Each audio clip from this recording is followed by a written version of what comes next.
जय माई की मित्रों, आशा है आप सभी आनंदपूर्वक होंगे एवं खुशहाल होंगे। मित्रों, मैं आज आपको एक साधना अनुभव बताने जा रहा हूँ। ये मेरी एक शिष्या हैं पूजा। ये उनका साधना अनुभव है। उन्होंने कैसे उनकी ज़िंदगी, उनकी गृहस्थी संवर पाई, उन्होंने अपने आप मुझे ये बताया और ये साधना अनुभव उन्हीं के शब्दों में मैं आपको प्रस्तुत कर रहा हूँ। गुरुदेव सादर चरण स्पर्श। आज मैं आपका कोटि कोटि धन्यवाद करना चाहती हूँ, क्योंकि आज से 4 साल पहले जब मैं आपसे मिली थी तो मेरी ज़िंदगी एक सूखे वृक्ष की तरह थी, किंतु आज आपकी प्रेरणा से और माँ भगवती और हनुमान जी महाराज की कृपा से मेरी ज़िंदगी पुनः खुशहाल हो गई है।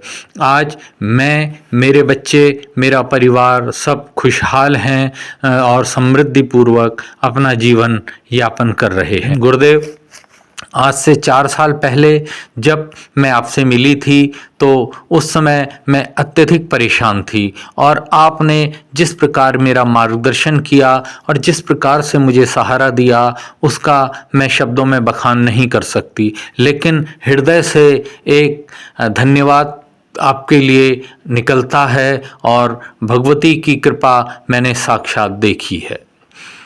गुरुदेव, मैं आपको बताना चाहती हूँ कि शादी के 3 साल के अंतराल पर हमारे 3 बच्चे हो गए और उसके बाद हमारे घर में रुपये पैसे को लेकर और छोटी छोटी बातों में अक्सर कलह हुआ करती थी। मेरे पति का काम धंधा भी अच्छा नहीं चल रहा था। आए दिन मारपीट से मैं परेशान हो गई थी और वो बार बार मुझे अपने मायके जाने को कहते थे। एक दिन गृह कलेश से परेशान होकर मैं अपने मायके चली आई और मैंने न जाने का फैसला किया। शुरुआत में तो मायके में मुझे यथोचित सम्मान भी मिला, मेरी देखरेख भी हुई, लेकिन जैसे जैसे समय बीतता गया मैं मायके में भी परेशान होने लगी। मेरे आगे बच्चों के खर्चों को पूरा करने और अन्य समस्याएं पैदा होती गई।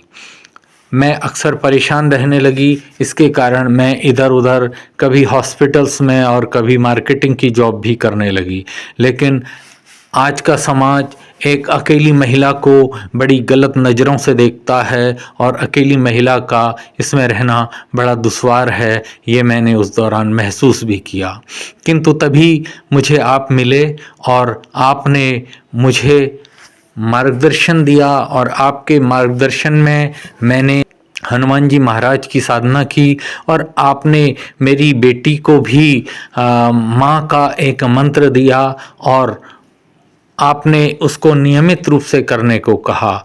मुझे इस मंत्र को करते करते लगभग 3 साल हो गए। कचहरी में हमारा तलाक का केस भी चल रहा था, लेकिन कोई निर्णय नहीं निकल पा रहा था। तभी अकस्मात चमत्कार हुआ और तलाक का केस ख़त्म हो गया और पुनः राजीनामा हो गया। हम लोगों ने एक साथ जीवन बिताने का निर्णय लिया और मेरी बच्ची जो कि छोटे मोटे स्कूल में पढ़ रही थी उसका भी इस चमत्कार ही मैं उसको कहूँगी, उसका नवोदय विद्यालय में एडमिशन भी हो गया और वो अब नियमित रूप से पढ़ रही है। वो पढ़ने में भी बहुत अच्छी है और आज मैं और मेरे तीनों बच्चे बिल्कुल खुशहाल हैं। मेरे पति का भी काम बहुत अच्छा चलने लगा है। गुरुदेव, इसके लिए धन्यवाद बहुत छोटा सा शब्द होगा, लेकिन आपकी मैं पूरे जीवन भर आभारी रहूँगी और कभी भी अगर ये भक्त आपकी कहीं काम आ सके तो मुझे याद कीजिएगा। धन्यवाद। पूजा के इस अनुभव पर मैं एक ही बात कहना चाहूँगा कि हमारा विश्वास ही हमें पार लगाता है और हम जितने विश्वास के साथ कोई साधना करते हैं, क्योंकि और माध्यम तो गुरु ही बनता है। गुरु के सानिध्य में ही, गुरु के मार्गदर्शन में ही कोई कार्य किया जाता है। और अगर हम उसके अनुरूप वो कार्य करते हैं तो निश्चित रूप से उसमें सफलता मिलती है। पूजा ने 3 साल तक धैर्य रखा और माँ की कृपा से और हनुमान जी महाराज की कृपा से आज उसकी गृहस्थी बस गई है। इसके लिए माँ को और हनुमान जी महाराज को भी कोटि कोटि धन्यवाद।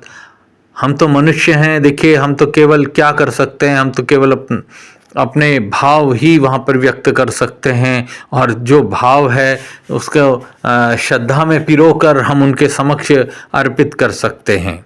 और जितने भाव से हम कोई कार्य करेंगे तो निश्चित रूप से उस भाव की परिणति होती है और हमें अपने कार्य में और साधना में सफलता मिलती है। ऐसे ही किसी अन्य साधना अनुभव को लेकर मैं पुनः आपके सामने आऊँगा। तब तक के लिए